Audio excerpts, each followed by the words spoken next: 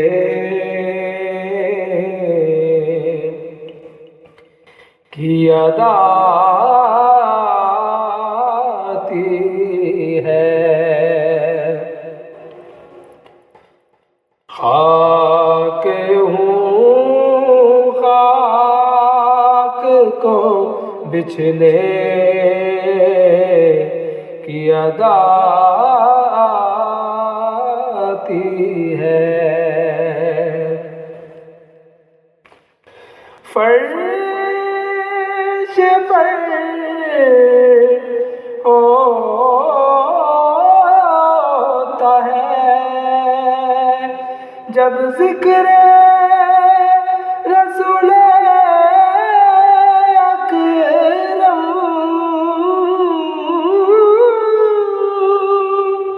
فرش پر ہوتا ہے جب ذکر رسول اکرم، تو عرش حق سے بھی درودوں کی صدا آتی ہے، یاد جب مجھ کو مدینے کی فضا آتی ہے، بصیرت رمضان بصیرت رمضان بصیرت رمضان بصیرت رمضان۔ آپ سن رہے ہیں نئی صبح ویب ریڈیو سے رمضان المبارک کی خصوصی نشریات۔ ایک دیہاتی نبی کریم صلی اللہ علیہ وآلہ وسلم کی خدمت میں آیا اور عرض کی کہ آپ مجھے کوئی ایسا کام بتائیے جس پر اگر میں ہمیشگی کروں تو جنت میں داخل ہو جاؤں۔ آپ نے فرمایا کہ اللہ کی عبادت کر، اس کا کسی کو شریک نہ ٹھہرا، فرض نماز قائم کر، فرض زکوٰۃ دے اور رمضان کے روزے رکھ۔ دیہاتی نے کہا، اس ذات کی قسم کہ جس کے ہاتھ میں میری جان ہے، ان عملوں پر میں کوئی زیادتی نہیں کروں گا۔ جب وہ پیٹ موڑ کر جانے لگا تو نبی کریم صلی اللہ علیہ وآلہ وسلم نے فرمایا کہ اگر کوئی ایسے شخص کو دیکھنا چاہے جو جنت والوں میں سے ہو تو وہ اس شخص کو دیکھ لے۔ صحیح بخاری حدیث نمبر 1397۔ نئی صبح ویب ریڈیو، آپ کے دل کی آواز۔ Time Out Lunch in a Box presents best frozen food in Karachi at affordable prices, delivered to your doorstep. Kebabs and cutlets per dozen, potato kebab, potato nest kebab, potato pizza kebab, potato cutlets, chicken shami kebab, beef shami kebab, shikam puri kebab, chicken shikam puri kebab, beef shikam puri kebab, chicken gola kebab, beef gola kebab, chicken bihari kebab, beef bihari kebab, chicken کچے قیمے کے کباب، beef کچے قیمے کے kebab, chicken chapli kebab, beef chapli kebab, chicken seekh kebab, beef seekh kebab, chicken nuggets, samosas, aloo samosas, macaroni samosas, paneer samosas, chicken keema samosa, beef keema samosa, malai boti samosa, پونم پوری میٹھا samosa, tikka samosa, rolls, spaghetti rolls, Chinese rolls, chicken bread rolls, malai boti rolls, pizza rolls, other savories, chicken puri fingers, chicken wings, chicken popcorns, chicken skewers, chicken cheese balls, peri bites, chicken pops, freshly prepared savories, chicken macaroni, chicken spaghetti, beef shami kebab, chicken tikka paratha roll, khatte aloo, fresh fruit chaat, fresh creamy fruit chaat, sweet/salted dahi bade, black chana chaat and white chana chaat. Time Out Lunch in a Box, a project of Nai Subah Youth Empowerment Trust. Karachi only. Order now at +92 336 2228 463 0336 2228 463. Orders will be delivered within 1 working day after confirmation. Delivery charges apply as per area. Facebook and Instagram address timeout.naisubah. Aftar timing is brought to you by Nai Subah Youth Empowerment Trust. آج کراچی میں فقہ حنفیہ کے مطابق افطار کا وقت ہے 6:39 اور فقہ جعفریہ کے مطابق 6:49. لاہور میں فقہ حنفیہ کے مطابق 6:07 اور فقہ جعفریہ کے مطابق 6:17. اسلام آباد میں فقہ حنفیہ کے مطابق 6:11 اور فقہ جعفریہ کے مطابق 6:21. Aftar timing was brought to you by Nai Subah Youth Empowerment Trust. آپ سن رہے ہیں نئی صبح ویب ریڈیو سے رمضان المبارک کی خصوصی نشریات. بصیرت رمضان بصیرت رمضان بصیرت رمضان بصیرت رمضان. سامعین کرام، خیر مقدم ہے آپ کا بصیرت رمضان میں خوش آمدید. ایک بار پھر میں ہوں آپ کا میزبان ثاقب رضا، اور ہمیں جوائن کر لیا ہے اس وقت طلحہ انعام نے. خوش آمدید کہتے ہیں آپ کو قبلہ. السلام علیکم، کیسے مزاج ہیں جناب؟ وعلیکم السلام، الحمدللہ خیر عافیت ہے. ثاقب رضا، آپ کے کیا حال ہیں؟ الحمدللہ میں بھی بالکل ٹھیک ہوں. آج ماشاءاللہ ہماری یہ 8ویں نشست ہے. طلحہ انعام صاحب دیکھیں کتنی تیزی سے روزے گزرتے جا رہے ہیں. آج رحمت کے عشرے کے بس 2 دن باقی رہ گئے. بالکل ایسا ہی ہے ثاقب، وقت بہت تیزی سے گزر رہا ہے. ہمیں اس رمضان سے جلد کوشش یہ کرنی چاہیے کہ ہم زیادہ سے زیادہ فائدہ حاصل کر سکیں، اور بالکل جو مقصد ہے اس ماہ رمضان کا کہ ہم اپنی بخشش کروا سکیں، اللہ تعالی ہمیں اس مقصد میں کامیاب کرے. آمین آمین الہی آمین. قصص الانبیاء کا آغاز کرتے ہیں جناب، بسم اللہ. جی اچھا، قصص الانبیاء میں پچھلی نشست میں ہم نے بات کی حضرت ابراہیم علیہ السلام کی، اور حضرت ابراہیم علیہ السلام کا سفر عراق سے شروع ہوا، پھر شام پہنچے، پھر وہاں سے مصر پہنچے، اور پھر اس کے بعد واپس فلسطین آ گئے. اچھا، مجموعی طور پہ سفر کا جو ہم نے جہاں روکا تھا وہ ایک اچھا اختتام ہم نے اس سفر کو رکھا تھا، اور مزید آزمائشیں حضرت ابراہیم علیہ السلام کی زندگی میں، مزید خلیل اللہ کا جو سفر تھا، یہ جو منزل تھی خلیل اللہ کی، اس سفر میں مزید آزمائشیں جو ہیں وہ آگے باقی تھیں. اور اس کا آغاز کس طرح ہوتا ہے کہ حضرت سارہ علیہ السلام، ان کو وقت گزرتے گزرتے یہ احساس ہوتا ہے کہ ان کو اللہ تعالیٰ نے ماں بننے کی جو نعمت ہے اس سے محروم رکھا ہے. یہ احساس وقت کے پیغمبر کی بیوی، جن کی دعا پر اللہ رب العزت نے اس کافر بادشاہ کے ہاتھ چھل کر دیے تھے، اس خاتون کو ہوتا ہے. اور جب اللہ کا فیصلہ ہو تو پھر اس کو کون بدل سکتا ہے؟ لیکن یہ سارے معاملات تھے، ان کو اس چیز کا بہت زیادہ احساس ہونے لگا. اچھا، ساتھ میں ایک اچھی بات یہ تھی کہ اس کافر بادشاہ نے جو اپنی بیٹی ان کو ایز اے غلام کے طور پر خدمت کرنے کے لیے دی تھی، حضرت ہاجرہ علیہ السلام، وہ حضرت ابراہیم علیہ السلام کے نکاح میں وہ دیتی ہیں، اور اس سے پھر ان کی اولاد ہوتی ہے. اللہ تعالیٰ وقت کے پیغمبر کو 86 ایئر کی عمر میں اولاد کی نعمت سے نوازتے ہیں. یہ ثاقب بھائی، یہ ایک بہت بڑی نعمت ہے، اور ایک اس عمر کے اس درجے میں آ کے اس نعمت کا ملنا، یہ ایسا کہ جیسے صحرا میں کوئی بھٹک جائے اور اس کو آخر ایام میں جو ہے اس کو پانی طلب ہو جائے، پانی مل جائے، تو خوشی الگ ہوتی ہے. اور نعمت پھر انسان سوچتا ہے کہ کبھی یہ نعمت دور نہ ہو، کبھی یہ نعمت جو ہے وہ اس سے چھین لی نہ جائے.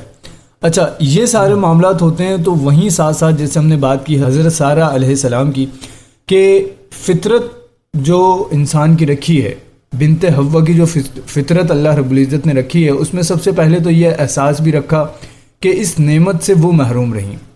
اس کے بعد ان کو یہ احساس ہونے لگا کہ حضرت ہاجرہ علیہ السلام کو یہ نعمت مل گئی تو میری وقت، میری قدر جو ہے وہ کم ہوتی جا رہی ہے. یہ ایک احساس ان کو ہونے لگا. انہوں نے اس چیز کو، اچھا یہ دیکھیں اس چیز کو مینیج کیا انہوں نے، اس چیز کو مینیج ایسے کیا، انہوں نے حضرت ابراہیم علیہ السلام سے یہ درخواست کی کہ آپ ہاجرہ علیہ السلام کو میرے ساتھ نہ رکھیں، اس کو کہیں اور رکھیں اور مجھے کہیں اور رکھیں، تاکہ مجھے اس چیز کا احساس کم ہو جائے۔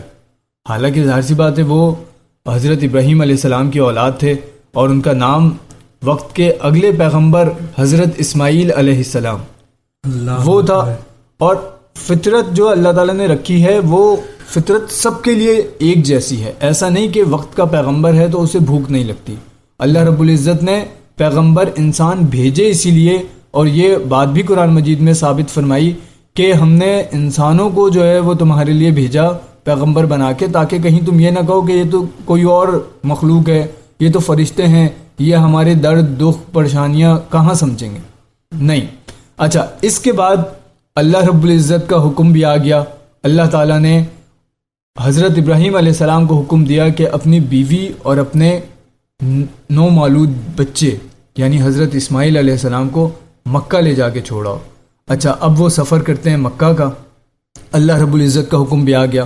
مکہ پہنچتے ہیں تو دیکھتے ہیں کیا ہے کہ بالکل صحرا ہے، صحرا، نہ آس پاس کوئی پانی ہے، نہ درخت ہے، نہ کوئی سایہ ہے، بالکل چٹیل میدان ہے اور صحرا ہے، اور صحراؤں کی گرمیاں آپ جانتے ہیں جی صحیح ہے، انسان نہ درندہ نہ کوئی جانور، بالکل آس پاس کوئی آبادی نہیں، کوئی قافلہ نہیں، کوئی قبیلہ نہیں آباد ہے آس پاس۔ اور ابراہیم علیہ السلام اللہ کے حکم پر اپنے بیوی بچے کو یہاں چھوڑ کر جا رہے ہیں۔ حضرت بی بی ہاجرہ علیہ السلام وہ حضرت ابراہیم علیہ السلام سے پوچھ رہی ہیں کہ آپ واپس جا رہے ہیں؟ وہ حیران ہو رہی ہیں اس بات کے اوپر کہ مطلب اس میدان میں لا کر ہمیں چھوڑ دیا، ہمیں کھانے کا چند دنوں کا سامان دے دیا، پینے کا چند دنوں کا سامان ہمیں مہیا کرنے کے بعد یہ واپس جا رہے ہیں۔ ان سے پوچھ رہے ہیں کہ آپ کہاں جا رہے ہیں؟ انہوں نے بتایا میں واپس فلسطین جا رہا ہوں۔ مکہ اور فلسطین کے درمیان کتنا فاصلہ ہے، مطلب کہ کوئی آفت آ جائے، کوئی مشکل آ جائے، کوئی پریشانی آئے، کوئی تکلیف ہو تو ایسا نہیں ہے کہ بندہ فوراً واپس آ کر جو ہے وہ خیال رکھ سکے، ایسا بالکل نہیں ہے۔ ٹھیک ہے، اپنے چھوٹے بچے کو اور ماں باپ کی جو محبت ہے اپنی اولاد کے ساتھ وہ اللہ تعالیٰ نے اس قدر رکھی ہے کہ اللہ تعالیٰ خود اپنی ذات کو تشبیہ دیتا ہے کہ میں 70 ماؤں جتنی محبت کرتا ہوں اپنے بندوں سے۔ یہ دیکھیں، اور کئی مقامات پہ تو اس طرح والد کا بھی جو ہے وہ فضیلت بیان کی کہ والد کی عظمت اتنی ہے، ماں کی عظمت اتنی ہے، اور پھر اس درد کو جو ہے وہ حضرت ابراہیم علیہ السلام فیل کر رہے ہیں۔ بہت دیر تک حضرت ہاجرہ علیہ السلام حضرت ابراہیم علیہ السلام سے پوچھتی رہیں کہ ہمیں چھوڑ کر کہاں جا رہے ہیں، تب جا کے فرمایا کہ مجھے اللہ کا حکم ہے کہ میں آپ دونوں کو یہاں چھوڑ کر چلے جاؤں۔ اور جب یہ بات وہ سنتی ہیں کہ اللہ کا حکم ہے تو اس خاتون حضرت بی بی ہاجرہ علیہ السلام ان کا آگے سے بس یہ سننا باقی تھا کہ اللہ کا حکم ہے، وہ واپس لوٹ جاتی ہیں حضرت اسماعیل علیہ السلام کے پاس اور وہیں رہتی ہیں۔ حضرت ابراہیم علیہ السلام فلسطین واپس چلے گئے۔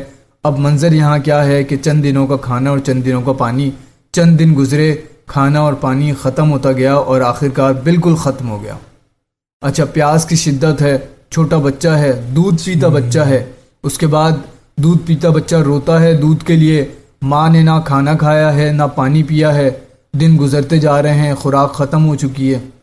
اچھا، اب وہ پانی کی تلاش میں گھومنا شروع کرتی ہیں، اور اتنے عظیم مرتبے پر یہ سارے واقعات ہیں ثاقب بھائی کہ اللہ تعالیٰ نے بروز قیامت تک ان واقعات کو ہمارے لیے امت محمدیہ کے لیے فرض میں شامل کر دیا، حج کے فرض میں۔ جی حضرت بی بی ہاجرہ علیہ السلام صفا کی پہاڑی پہ چڑھتی ہیں، دیکھتی ہیں ایک ٹیلے پہ چڑھتی ہیں اور دور تک دیکھنے کی کوشش کرتی ہیں کہ شاید کوئی قبیلہ، کوئی قافلہ نظر آئے، کہیں سے کوئی سبزہ نظر آئے، کہیں کوئی پانی کا نشان ملے، لیکن نہیں دکھتا۔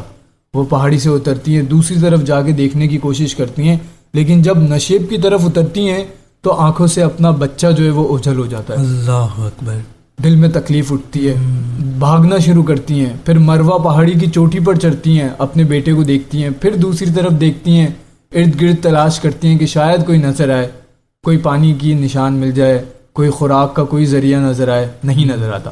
پھر اترتی ہیں، پھر جب نشیب کی طرف پہنچتی ہیں تو پھر اپنا بچہ جو ہے وہ نظر سے اوجھل ہوتا ہے اور وہ پھر بھاگنا شروع کرتی ہیں۔ اور یہ سارے عمل ہمارے لیے حج کا اور عمرے کا جو ہے وہ ارکان بنا کر ہمارے لیے لازم و ملزوم کر دیے گئے کہ ہم نے صفا اور مروہ پہاڑی پر بھاگنا ہے، دوڑ لگانی ہے. اچھا یہ سلسلہ 7 مرتبہ ہوتا ہے. آخر کار جب مروہ پہاڑی پہ حضرت بی بی حاجرہ علیہ السلام ہوتی ہیں تو ان کو ایک آواز آتی ہے. جب وہ دیکھتی ہیں اپنے بچے کو، اپنے بچے کی طرف دیکھتی ہیں تو ان کو وہاں کچھ حرکت محسوس ہوتی ہے، تو وہ دوڑ کے واپس اپنے بیٹے کی طرف حضرت اسماعیل علیہ السلام کی طرف آتی ہیں.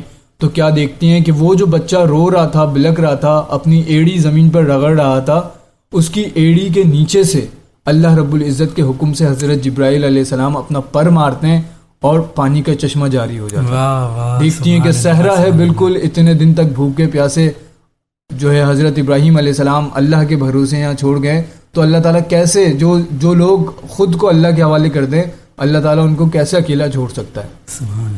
وہاں سے پانی کا چشمہ جاری ہوتا ہے. وہ دیکھتے ہیں کہ پانی پھیلنا شروع ہو گیا، پانی بہنا شروع ہو گیا ہے. تو وہ کیا کرتی ہیں کہ پتھر جو ہے وہ جمع کرتی ہیں، اس کے گرد پتھر لگاتی ہیں اور اس پانی سے مخاطب ہو کے کہتی ہیں زمزم رک جا. وہ پانی اس پتھر کے جو انہوں نے بارڈر بنائی، جو انہوں نے پتھر لگائے، اس کے اندر رکنا شروع ہوتا ہے، پانی جمنا شروع ہو جاتا ہے. اچھا روایات میں آتا ہے، اللہ کے نبی فرماتے ہیں صلی اللہ علیہ وسلم، اگر اس وقت حضرت بی بی حاجرہ علیہ السلام زمزم نہ کہتی تو پھر یہ زمزم کا جو چشمہ ہے یہ بہنے والا چشمہ ہوتا. اب یہ کنویں کی صورت میں ہے نا کہ پانی نکلتا ہے اور اس سے استفادہ کرتے ہیں، پھر وہ بہنے والا چشمہ ہوتا اور بہتا ہوا کہاں تک چلا جاتا. اچھا پانی ملنا شروع ہوا، خوراک ملنا شروع ہوئی، اللہ تعالیٰ نے زندگی کے اسباب جو ہے وہ بنانا شروع کر دیے. اچھا اب فطرت انسانیت ہے تو فطرت حیوان بھی ہے. جی ٹھیک ہے، پرندے صحراؤں میں سفر کرتے ہیں، پرندے دور دراز کے سفر کرتے ہیں، تو پرندے بھی خوراک اور پانی تلاش کرتے ہیں. اب پرندے بھی پانی کے لیے تلاش میں ادھر آنے لگے. جب پانی ملنے لگا پرندوں کو، پرندے آنے لگے. اچھا اب عرب کا ایک رواج ہے کہ مختلف قبیلے جو ہے نا، جو خانہ بدوش ہوتے ہیں، جو سفر کرتے ہیں، جو مال تجارت لے کر ایک شہر سے دوسرے شہر جاتے ہیں، تو ان کا کیا روایات ہوتی ہیں کہ وہ پرندوں کے ذریعے بھی راستہ معلوم کرتے ہیں. کس طریقے سے کہ اگر کہیں بہت زیادہ پرندے نظر آ رہے ہیں تو اس کا مطلب ہے کہ ہاں خوراک کا پرندوں کے لیے کوئی ذریعہ موجود ہے. وہ دیکھتے ہیں بنو جرہم، وہ قافلہ گزر رہا ہوتا ہے اور وہ دیکھتا ہے کہ یہاں پر پرندے جو ہے اس وادی میں موجود ہیں، حالانکہ یہ تو چٹیل میدان تھا، صحرا تھا. جی پرندے یہاں پر موجود ہیں تو اس کا مطلب ہے کہ خوراک کا کوئی نہ کوئی ذریعہ ہے یہاں پر. شاید کچھ لوگ یہاں پر موجود ہوں، کوئی آبادی ہو. ان کے چند لوگ آتے ہیں، دیکھتے ہیں کہ چشمہ موجود ہے، پانی مل جاتا ہے ان کو، وہ پانی سے فائدہ حاصل کرتے ہیں. وہ پوچھتے ہیں حضرت بی بی حاجرہ علیہ السلام سے کہ کیا ہم یہاں پر کچھ دن کے لیے رہ سکتے ہیں؟ تو وہ بالکل ان کو اجازت دیتی ہیں، لیکن وہ کہتی ہیں کہ ہم اس کی اجرت لیں گے، آپ کے قبیلے سے ہمیں جو فائدہ حاصل ہو سکے گا اجرت کے طور پر خوراک حاصل کریں گے. تجارت کا مال ہے تو اس میں سے مال میں سے کچھ بھی جو ضرورت کا سامان ہے، کپڑے ہیں، خوراک ہے، جو بھی ہے وہ حاصل کریں گے. وہ اس چیز پر مان جاتے ہیں کہ بھائی صرف 2 افراد کی ذمہ داری ہم نے اٹھانی ہے اور ہمارا پورا قبیلہ اس وادی میں جو ہے آباد ہو جائے گا. وہ آ کر یہاں آباد ہو جاتے ہیں.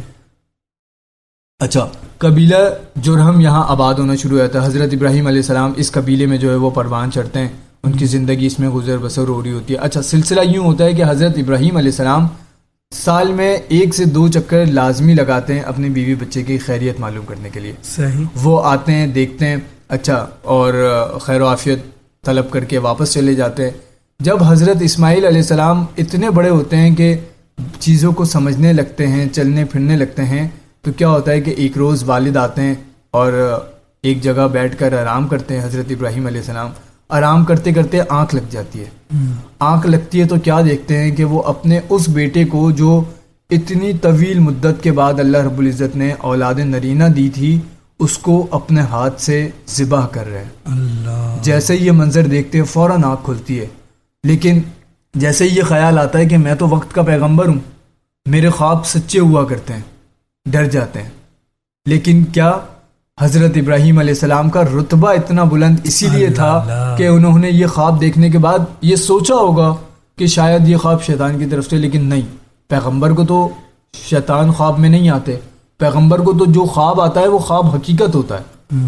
وہ اپنے بیٹے سے مشورہ کرتے ہیں، اپنے بیٹے سے یہ بات ڈسکس کرتے ہیں. اس لیے اچھا اس کی وجہ بھی علماء کرام نے بیان کی کہ وہ اسی لیے اپنے بیٹے سے اس چیز کا تذکرہ کرتے ہیں. یہ اس لیے نہیں تھا کہ اپنے بیٹے سے اجازت لے کہ بیٹا میں نے خواب میں یہ دیکھا اور میں تمہیں ذبح کر دوں یا نہیں کروں، کہ بیٹا کہے کہ نہیں ابا جان آپ یہ کیسی بات کر رہے ہیں اور والد رک جائے کہ نہیں میں تو ایسا نہیں کر سکتا. نہیں، اس لیے کہ جب نبی کوئی کام کرتا ہے تو اس کا رتبہ بلند ہوتا ہے، اور نبی کے کسی کام میں کار خیر میں کوئی ساتھ دے تو پھر اس کی بھی تو نیکیوں میں اضافہ ہوگا.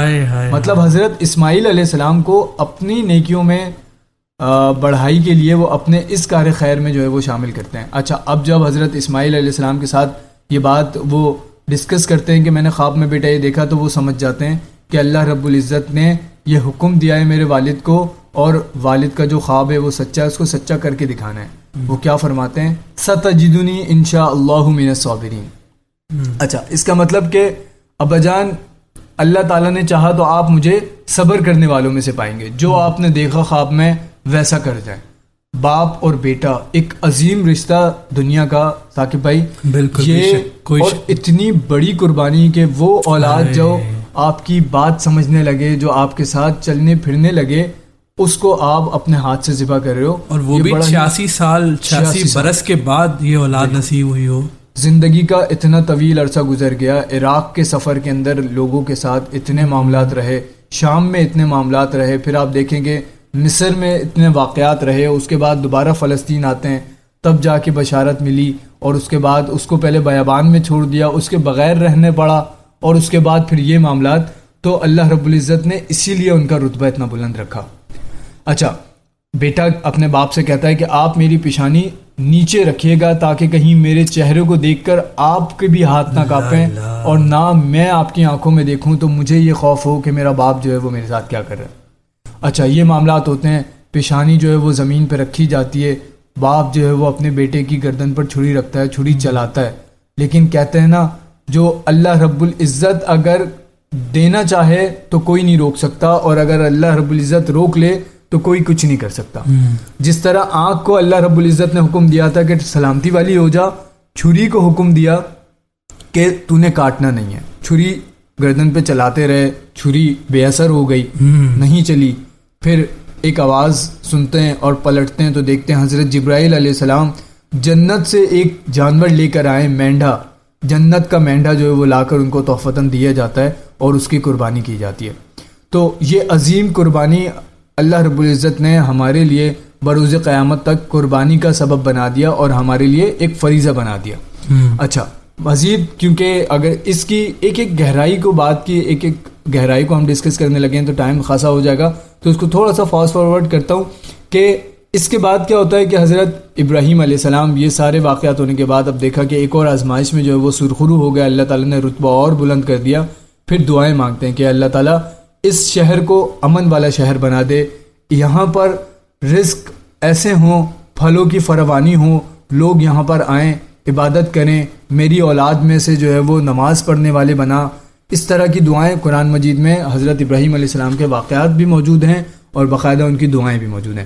واپس فلسطین چلے جاتے ہیں، اس کے بعد ایک طویل عرصے بعد پھر دوبارہ جب فلسطین سے مکہ آتے ہیں. اچھا، یہاں پر حضرت اسماعیل علیہ السلام جو ہے وہ قبیلہ بنو جرہم کے اندر جو ہے وہ پروان چڑھتے ہیں، عربی سیکھ جاتے ہیں، فصاحت اور بلاغت جو ہے وہ پختہ ہو چکی ہوتی ہے. اب وہ کیا دوسرا حکم اللہ رب العزت کا سناتے ہیں کہ اللہ کا گھر بنانا ہے، بیت اللہ کی تعمیر کرنی ہے. بیٹا اس پر بھی لبیک کہتا ہے، باپ اور بیٹا دونوں مل کر بیت اللہ کی جو ہے وہ تعمیر کرتے ہیں اور بیت اللہ کی بنیاد رکھی جاتی ہے. اچھا، بیت اللہ تعمیر ہوتا ہے، اس کے دوران جنت سے 2 پتھر جو ہے وہ زمین پر اتارے جاتے ہیں. ایک حجر اسود جس کے بارے میں کہ آج ہم اس کو چومتے ہیں، اور وہ پتھر جب اتارا گیا تھا تو سفید تھا. اللہ تعالیٰ نے اس کا جو نور تھا جنت کا اس کو کم کر دیا، ورنہ دنیا کے اندر پورا نور ہی نور ہو جاتا، اور آج اس کا ہم چومتے ہیں اور وہ ہمارے سیاہ کاریوں کی وجہ سے سیاہ ہو چکا ہے. پتھر اللہ کے نبی نے فرمایا کہ ہماری سیاہ کاریوں کی وجہ سے سیاہ ہو چکا ہے. اچھا، دوسرا پتھر جب اپنے قد سے بلند دیواریں ہونے لگتی ہیں بیت اللہ کی، تو حضرت اسماعیل علیہ السلام ڈھونڈ کر ایک پتھر لے کر آتے ہیں اور اس پتھر کو رکھتے ہیں. والد اس پتھر پر اپنے دونوں قدم رکھتے ہیں اور اوپر اینٹ رکھ کے بیت اللہ کی دیوار کو تعمیر کرتے ہیں، اور وہ پتھر اللہ کے حکم سے بلند ہوتا رہتا ہے اور حضرت ابراہیم علیہ السلام دیواروں کو بیت اللہ کی بلند کرتے رہتے ہیں. اچھا، اس پتھر کے بارے میں کہ اس کے اوپر حضرت ابراہیم علیہ السلام کے قدم جیسے رکھتے ہیں تو وہ وقت کے پیغمبر کی تاب نہیں لا پاتا پتھر، وہ پگھلنے لگتا ہے. جب پگھلنے لگتا ہے تو آپ کے قدم مبارک اس پتھر کے اندر دھسنے لگتے ہیں. جب ڈھسنے لگتے ہیں تو آپ دیکھیں مقام ابراہیم جسے کہا جاتا ہے، اس میں جو پتھر رکھا ہوا ہے اس میں باقاعدہ 2 قدم بنے ہوئے ہیں، وہ حضرت ابراہیم علیہ السلام کے قدم ہیں.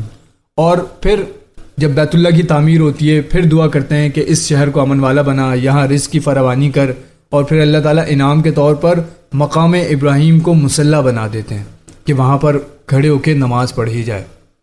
اچھا، بلندی مرتبہ بلند ہوتا جا رہا ہے حضرت ابراہیم علیہ السلام کا.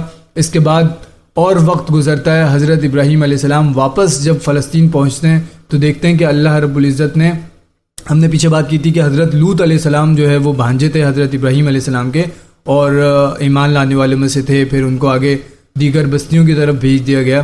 اچھا، حضرت ابراہیم علیہ السلام کے پاس 3 فرشتے آتے ہیں، 3 فرشتے آتے ہیں. اچھا، اس دور کا ایک روایت تھی اس دور کی کہ جب کبھی مہمان آپ کے گھر آئے گا، اچھا حضرت ابراہیم علیہ السلام اتنے مہمان نواز تھے کہ کبھی بھی اکیلے کھانا نہیں کھاتے تھے. جب کبھی کھانا کھاتے تھے تو کسی نہ کسی مہمان کو ساتھ لے کر کھانا کھاتے تھے.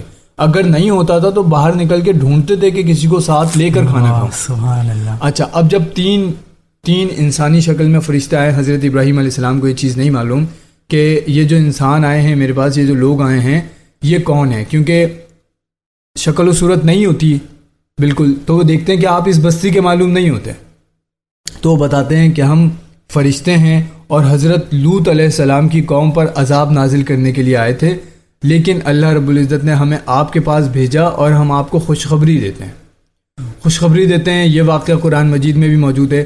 حضرت سارہ علیہ السلام کو عمر کے اس درجے میں جا کے روایات کے اندر ملتا ہے کہ حضرت ابراہیم علیہ السلام کی عمر 120 سال اور حضرت سارہ علیہ السلام کی عمر 90 سال.